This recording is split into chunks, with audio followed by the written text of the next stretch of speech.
আমি আছি একটি সমুদ্রগামী জাহাজে। মারা গেছে লোক, মারা গেছে আপনাদের এলাকার আত্মীয়স্বজন? এলাকা মানে 3টা বুট মারা গেছে। তো এরা এই 10 দিন বা 15 দিনের সংসার, পানি এবং এদের খাবার দাবার নিয়ে যায়। এর হলো ভিতরের যে কেবিন। আমি এখন যেই জাহাজটির উপরে আছি এইটা একটি মাছ ধরার জাহাজ বা ট্রলার, কাঠের জাহাজ।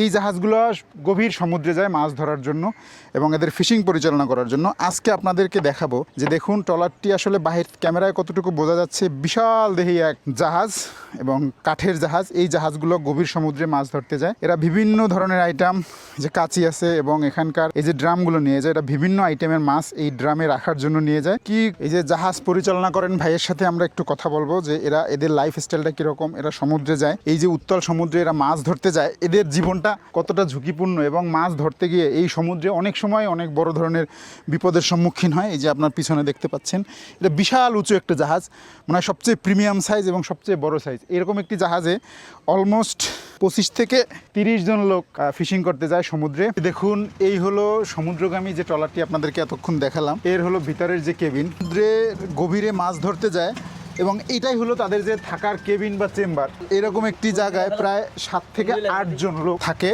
এবং এরা শিফটিং বাই শিফটিং ডিউটি করে। কেউ উপরে থাকেন জাহাজটি পরিচালনা করার জন্য এবং অর্ধেক এখানে ঘুমান। কিছু লোক এখানে ঘুমান এবং কিছু লোক উপরে থাকেন যে ট্রলারটি পরিচালনা করার জন্য। এবং আপনারা দেখুন এই যারা সমুদ্রে যাবেন তাদের খাবার দাবার, এই যে চালের বস্তা 10 থেকে 15 দিনের ভয়েজের জন্য এটা নিয়ে গেছেন। দেখুন এখানে আমার কারেন্টের ব্যবস্থাও আছে। এই যে আমাদের দুইটি ভাইয়ের সাথে দেখা হয়েছে। এই যে জাহাজটি কাঠের জাহাজ বা ট্রলার বলেন, যে ফিশিং ট্রলার, এরা সমুদ্রের গভীরে আপনারা কতদিন কত দূরে যেয়ে থাকেন? 12 থেকে 15 নটিক্যাল মাইল সমুদ্রের গভীরে যেয়ে থাকেন এবং ওখানেই ওরা ফিশিং জাল ফালান। আমরা প্রায় দেখি যে নদীতে হঠাৎ করে সিগন্যাল হয় এবং হঠাৎ করে আবহাওয়া দুর্যোগপূর্ণ হয়ে যায় এবং এদের লাইফটা যে আসলে কতটা স্ট্রাগল এবং এরা এদের জীবনের কত ঝুঁকি নিয়ে যে মাছ ধরে, এটা আমরা আমাদের ভাইয়ের মুখে শুনবো। ভাই তোমার নাম কি? আমার নাম রুবেল। তুমি কতদিন থেকে জাহাজে এভাবে ফিশিং জাহাজে যাচ্ছ? 3 বছর।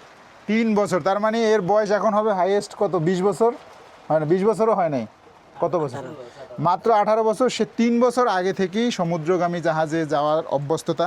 আপনারা বিষয়টা ফিল করতে পারবেন কিনা, আমরা একটু সমুদ্রগামী যারা জাহাজে চড়ছেন বা ট্রলারে, যে কী পরিমাণ দুলে এবং বমি চলে আসে। আর এই ভাইটা প্রায় 15 বছর বয়স থেকে সে সমুদ্রে যাওয়ার তার অভ্যস্ততা আছে। এবং আমরা আরেকটা ভাইয়ের সাথে কথা বলবো। ভাইয়ের নাম কি? মোবারক ভাই। কত সাল থেকে যাচ্ছেন? আমি 8-9 বছর। 25 বছর বয়স, সে 8-9 বছর বয়স থেকে। তার মানে কি এরা এদের চাইল্ডহুড থেকে বা শৈশবের সময় থেকেই সমুদ্রগামী জাহাজে বা ট্রলারে ফিশিং করতে যেয়ে থাকেন।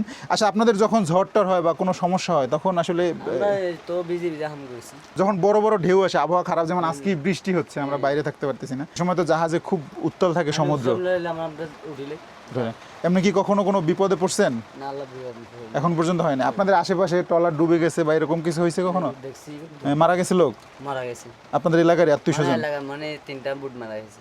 3টা বোট? হ্যাঁ। মানে এই সমুদ্রের ঢেউয়ে একদম উল্টে গেছে? হ্যাঁ। এই যে ভাইয়ের ইসে শুনলাম যে সমুদ্রগামী ওনাদের সামনেই 3টা বোট উল্টে গেছে এবং লোকগুলো মারা গেছে।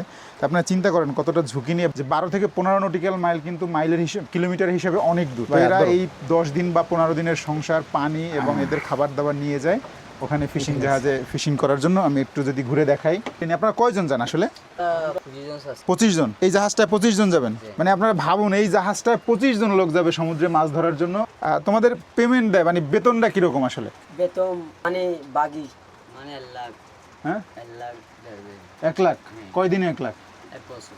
এবং আমরা এখানে ভাইদের সাথে কথা বললাম, এরা 10 থেকে 15 দিনের জন্য সমুদ্রে যেয়ে থাকে এবং সমুদ্রে প্রায় 40 থেকে 45 কিলো গভীরে যায় এবং অনেক সময় হঠাৎ করে আবহাওয়া খারাপ হয়ে যায় এবং এখানে যে কোনো সময় যে কোনো বড় ধরনের বিপদ হতে পারে। এবং ভাইদের কথা মতো জানতে পারলাম এখানে অনেক সময় ওনাদের সামনেই জাহাজ উল্টে, 2টা জাহাজ উল্টে ওনাদেরই আত্মীয়স্বজন বা কাছাকাছি কেউ মারা গেছেন।